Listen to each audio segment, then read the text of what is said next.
Suplada? I mean, Miss Samantha, nice to meet you again. Malaki ang ngiti nito. Ngumiwi ako saka tumingin na lang sa labas ng bintana. Narinig kong sipol nito pero hindi ko pinansin. Nagsimulang umandar ang airplane hanggang sa nakalipad na ito. Nahagip ng paningin kong ibon at hindi ko maiwasang hindi makumpara ang sarili ko sa kanila. Buti pa sila malaya habang ako nananatiling nakakulong sa masamang nakaraan ko. Malayang malaya sila habang ako napilit pinalaya ang sarili pero paulit-ulit din akong kinukulong. Uuwi ng Pilipinas? Tanong ng katabi ko. Hindi ko ito sinagot dahil alam na nitong sagot ko. Kaya nga ako nakasakay sa airplane ng Pilipinas kasi pauwi na ako. Sumandal lang ako saka ako pumikit at hindi pinansin ang katabi ko. Hindi na ako makapaghintay na makatapak sa Pilipinas dahil dederetsyo ko sa anak ko. Kahit masilayan ko lang siya ng maayos, kahit makita ko lang ito ng maayos saka ako siya kukunin. Pero bago yon aalamin ko muna kung saan na ang anak ko ngayon. Hindi na ako makapaghintay. Pinaglihi ka ba sa Angry Birds? Kasi lagi kang parang galit tapos hindi pa ngumingiti. Sabi na naman ng katabi ko. Minulat ko ang mata ko at tiningnan ito. Nakangisi ito. Hindi ko alam kung anong sasabihin. Pero kalaunan ay hindi ko na pinatulan. Shh! Natutulog pa yung tao eh. Nagising ako dahil sa ingay na yon. Dahan-dahan kong minulat ang mga mata ko at napagtanto kong nakatulog ako sa biyahe. Napatingin ako sa bintana at napangiti ako nang nasa Pilipinas na kami. Ayan tuloy, nagising. Napatingin ako sa taong nasa harapan namin at tumambad sa akin si Tita Zoe na nakangiti. Welcome to the Philippines, ma'am, sir. Lumabas ka agad ako sa airplane.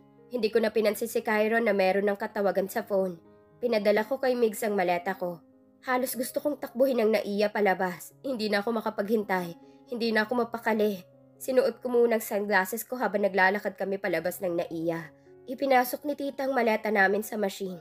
Ito na yata ang pinakamabagal na usad ko sa naiya. Nauna kaagad akong lumabas sa naiya pagkatapos naming lumagpas sa guard.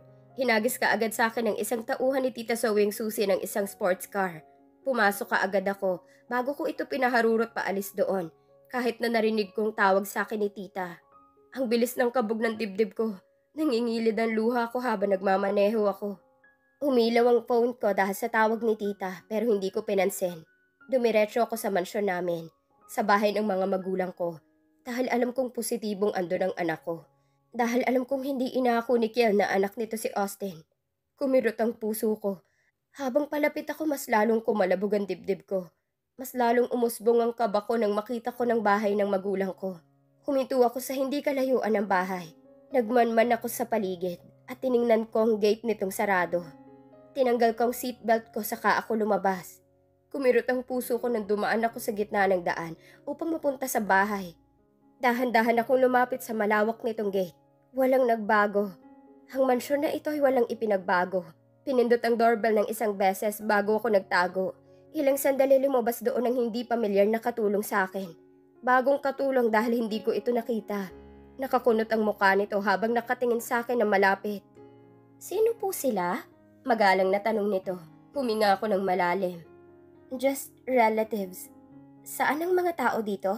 Tanong ko kaagad. Wala po dito, ma'am. Nasa bahay po silang lahat ni Sir Ezekiel. Humigpit ang hawak ko sa phone ko bago ako tumango. Umalis ka agad ako at halos takbuhin kong distansya ng kotse. Ano pong si Austin? Pinutol kong sinabi nito. Huminto ako sa paglalakad ng tinanong ko tungkol sa anak ko. Matagal bago sumagot ang katulong. Isinama po, ma'am. Kaagad akong tumakbo sa kotse at pumasok. Pinaharurot ko ito ng mabilis. Gusto kong makita ang anak ko. Gusto kong makuha ang anak ko. Mas lalo kong binilisan ng pagmaneho dahil hindi na ako makapaghintay. Kumabog ang dibdib ko habang tinatahak kong pamilyar na daan patungo sa dati kong tinirahan. Halos sabuling kong hininga ko habang nagmamaneho palapit. Huminto ako sa di kalayuan sa bahay. Mas lalo itong lumaki. Meron nagbago sa bahay. Ang pintura nitong puti ay naging itim. Ang laki ng ipinagbago. Hindi ko na pinansin yon. Lumipat ang mata ko sa gate na bahagyang nakabukas. Gate ng garahe. Tumingin ako doon at alam ko kaagad na ang daming tao sa loob dahil nakikita kong mga kotse na nasa labas. Hindi matanggal ang paningin ko sa bahay. Imposibleng makita ko ang anak ko. Kumirot ang dibdib ko. Gusto ko lang masilayan ng anak ko bago ko ito kukunin sa mga kamay nila. Nakabukas ang garahe nila pero wala naman tao. Nasa loob pa rin ako ng kotse. At wala akong choice kundi ang maghintay na matapos kung ano man ang nasa loob. Gusto ko lang makita ang anak ko. Napayuko ako nang maramdaman kong kirot sa puso ko. Pero inangat ko din ito at muling tumingin sa bahay. Ngunit, Austin, mahinang usal ko nang makita kong isang batang lalaki na nakasandal sa gate ng garahe habang kumakain ng cookies. Sunod-sunod umagos ang luha ko. Nag-uunahang umagos ang mga luha ko habang nakatingin dito. Naka-short at polo shirt habang nakasapatos at itim na relo sa kabilang kamay nito. Tumangkad ito ng kaunti. Tumangkad ng kaunti ang anak ko. Mas lalong naging gwapo. Ang laki-laki na ng anak ko. Lumabas ka agad ako sa kotse. Halos habulin kong hininga ko upang mabalik lang sa normal ang hininga ko. Nasasaktan ako habang nakatingin sa anak ko. Dahan-dahan akong lumakad palapit dito. Gustong-gusto kong mayakap ang anak ko. Lumakad ako. Pero napahinto din ang biglang lumabas si Sofia. Napaatras ako. Hinawakan niya ang ulo ni Austin at ginulo ito.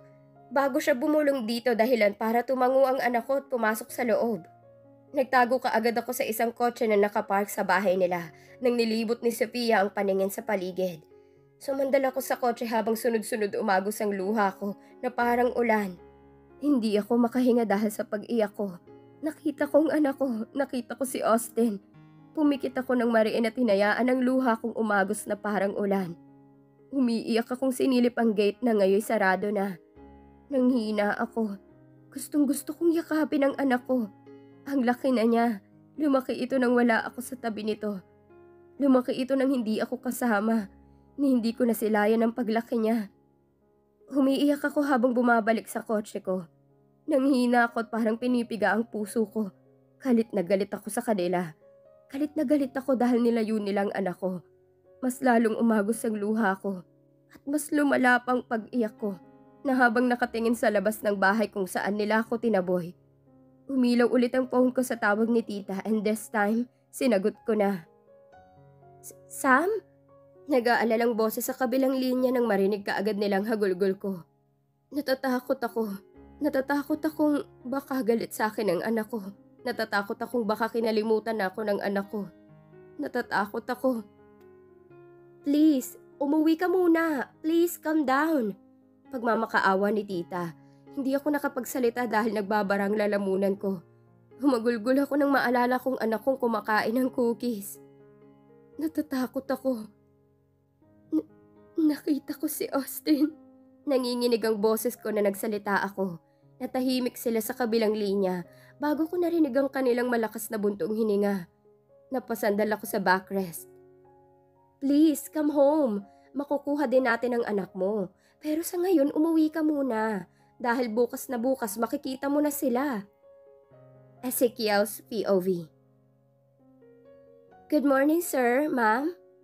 Bungad sa amin ang nakapasok kami sa building kasama ang fiancé ko, ang parents ko at ang parents ni Sofia.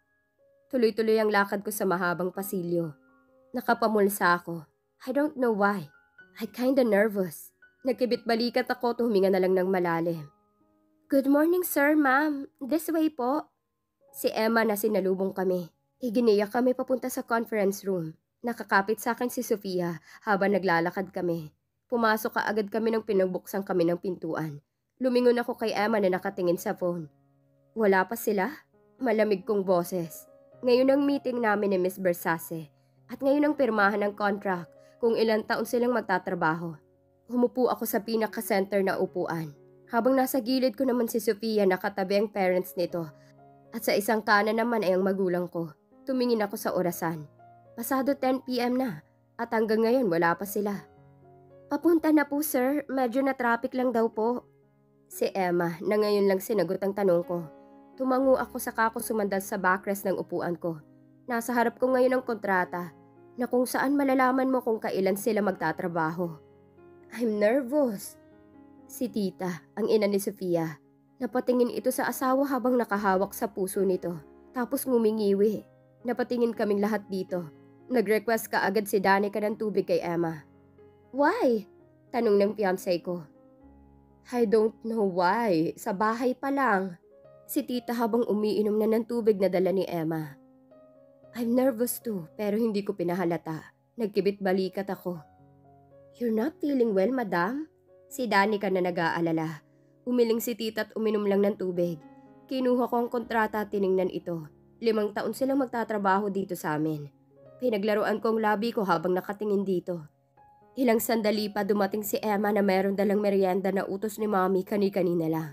Nagtagal ulit ang paningin ko sa pangalang Samantha. Hindi ko maintindihan ang sarili ko. Iba-iba ang pakiramdam ko. Hindi ko lang mawari kung ano-ano. Inalis kong paningin ko doon at tumingin sa relo ko dahil hanggang ngayon hindi pa sila dumarating. Huminga ako ng malalim. Excuse, ma'am, sir. Parating na po sila. Anunsyo ni Emma. Tumayo kami, inayos kong business attire ko at huminga ng malalim bago ako na unang lumabas. Galing sa Paris ang mga yon, kaya kailangan naming salubungin. Kumapit ulit sa akin si Sofia. Dumaan ulit kami sa mahabang pasilyo. 2 conference room namin dito, isa sa first floor at isa sa 45th floor, kung saan andun ang opisina ko. Pero mas pinili namin dito sa unang palapag para masalubong namin ang bisita. What's up? Morning! Si Marcos at Dylan nakakarating lang. Nakipag-high five ako sa kanila. Bumaling sila sa likod at bumati kina ma'am. Kasama ko sila dito. Business partner kaming 4. Pero yung isa naming kaibigan, hindi pa dumating. Narating namin ang entrance kasabay nun ang pagdating ng puting van sa harap ng building. Hindi na namin pinansin ang mga empleyado na nakatingin din sa van. Back to your work! Dinig kong sabi ng manager. Ayan na po sila, sir. Umayos ako ng tayo at nanatili ang paningin ko sa van na nasa labas ng building na hindi pa bumukas. Hindi ko pinansin ang mga taong nasa paligid namin. Nakapamulsa ako habang nakatingin doon. Nasa tabi ko si Dylan at Marcos habang nakatingin din sa van na hindi pa nabubukas. Huminga ako ng malalim. Lumipad ang paningin ko sa manager dito sa building na lumabas upang salubungin ito. Dahan-dahan itong bumukas at lumabas doon ng isang lalaking naka-blonde ang buhok habang nakasuot ng sunglasses o sabihin na nating bakla. Tumingin ito sa paligid bago napunta ang mata nito sa manager. Nag-usap sila sandali bago tumabi ang naka-blonde at sumunod na lumabas naman ang isang babae na merong salamin rin sa mata. Kinausap din ito ng manager. Tumabi ulit ang babaeng nakasalamin at lumabas naman doon ang isang babae na naka-sunglasses din. Mainit nga naman ang panahon. Magandang panahon ngayon. Kinausap sila ng manager bago kami tinuro dito. Tumango ang babaeng nasa gitna nila, saka sumunod sa manager na pumasok sa building. Pinagtitinginan sila ng empleyado. Maganda ang babaeng nasa gitna nito, na medyo meron ng katandaan. Tinanggal kaagad nilang salamin na suot nila nang tuluyan na silang nakapasok. This way, Miss Versace. Dinig kong sabi ng manager pagkatapos kaming tinuro. Napatayo ako ng maayos nang nagtama ang mga mata namin ni Miss Versace. Hindi ko mabasa ang emosyon niya. Lalong-lalo nang naka-blonde ng buhok o yung babaeng mukhang nerd. Tiningnan nila ang kasama ko. Isa-isa nila itong tiningnan at nagtagal ang paningin nila sa parents ni Sofia at kay Sofia. Huminto sila sa harap namin at nasilayan ko kaagad ang nakangiti nilang mukha. Tumingin sa akin ang naka-blonde na nakataas ang kilay. Kumunot ang noo ko. Anong problema ng baklang to? Bumaling ako kay Miss Versace sa kanginitian. I'm sorry, we're late. Hinging pa umanhin ito pagkatapos mapasadahan ang tingin ng buong unang palapag. It's okay, Miss Versace. Nakangiting sabi ko. Humakbang ako ng isang beses upang magkaharap kami ng tuluyan. Welcome to Valerian Jewelries Corporation. Nakangiting sabi ko bago ako naglahad ng kamay. Tiningnan ito ni Miss Versace at matagal bago niya tinanggap. Thank you. It's an honor to work with you, Mr. Valerian. Nakipagkamay ako dito. Bago ko binalingan ang 2 kasama nito na walang emosyong nakatingin sa akin. Sumipol si Miss Versace at tumawa ng bahagya at tinapik ang balikat nung naka-blonde ang buhok. Naramdaman ko kaagad ng tensyon dito na hindi ko alam kung bakit. By the way, this is Miguel or Migs, the photographer, and my assistant and makeup artist, Miss Bina Gatchalian. Pagpapakilala sa akin ni Miss Zoe. Naglahad ako ng kamay ko at tinanggap ng ina na nakangiti. Pero yung bakla mukhang mapipilitan pang tanggapin ang kamay ko. Ngumiti ako dito bago ako umatras dito. It's an honor to meet you, Madam Versace, and your photographer and makeup artist. Makangiting sabi ko. Lumapit ako sa mga kasama ko at isa-isa ko silang pinakilala. Nakipagkamayan silang lahat. And this is my fiancé, Sofia Claire Perez. Pagpapakilala ko sa fiancé ko. Pagkatapos nakipagkilala ang magulang ko at ni Sofia. Ngumiti si Miss Versace. Habang ang dalawa naman ay nagbulungan muna bago tinanggap ang kamay ni Sofia. Nang nakalahad iyon, nagtagpo ang mata namin ni Miss Versace. Nagtatanong ang mukha ko kung bakit kulang sila. Oh, are you looking for the model, Mr. Valerian? Don't worry, she's coming. Yung bakla ang sumagot. I cleared my throat and I nod. Tumingin ako sa pamilya ko na nakipag-usap sa magulang ni Sofia. She's here! Anunsyo ng bakla habang nakatingin sa harap ng building na merong huminto doong isang luxury car na nakatinted kaya hindi namin makita kung sinong nasa loob. Kumabog ang dibdib ko habang nakatingin doon. Humarap kami lahat sa labas ng building. Salamin ang buong dingding nito kaya makikita talaga namin ang labas. Curious kami lahat kung sinong nasa loob nito. Tinted ang sasakyan kaya hindi namin makikita. My heart beating so fast and I don't know why. Nakatingin lang ako dito habang nakapamulsa, pati mga empleyado na patingin dito. Nakatingin ang mga mata namin dito at hinintay na bumukas. She's here! Nakangiting baling sa amin ni Miss Versace bago niya binalik ang paningin sa labas. Napatingin ako sa kasama ko at hindi matanggal ang paningin nila doon. Dahan-dahan bumukas ang pinto, kasabay nun ang pagkalabog ng dibdib ko. Ang lakas ng pintig nito at halos marinig ko na sa sobrang tahimik namin. My heart is hammering like a madman, wanting to escape from prison. Huminga ako ng malalim at pinakalmang sarili. Damn it, what is happening to me? Ipinilig ko ang ulo ko at ibinalik ulit ang paningin sa labas. Kasabay nun ang paglabas at pagtapak ng isang maputing paa na nakasuot ng high heels. Makinis ang paa nito. Kumalabog ang dibdib ko. Hindi pa namin ito tuluyang nakita dahil nakatakip dito ang pintuan ng kotse. Hindi ako mapakali. Hindi ko alam kung bakit ganito ako. What is really happening to me? Dahan-dahang lumabas doon ang isang tao. Mula sa paa nito nilakbay ng paningin ko. Hanggang sa makita ko ang makinis nitong likod. Habang nakalugay ang buhok nito. Nakatalikod ito sa amin. Nakasuot ito ng isang nice dress na backless. Kung saan kitang-kitang makinis itong likod. At kung saan hapit na hapit ang kanyang suot sa katawan nito. Parang slow motion ang lahat sa paningin ko.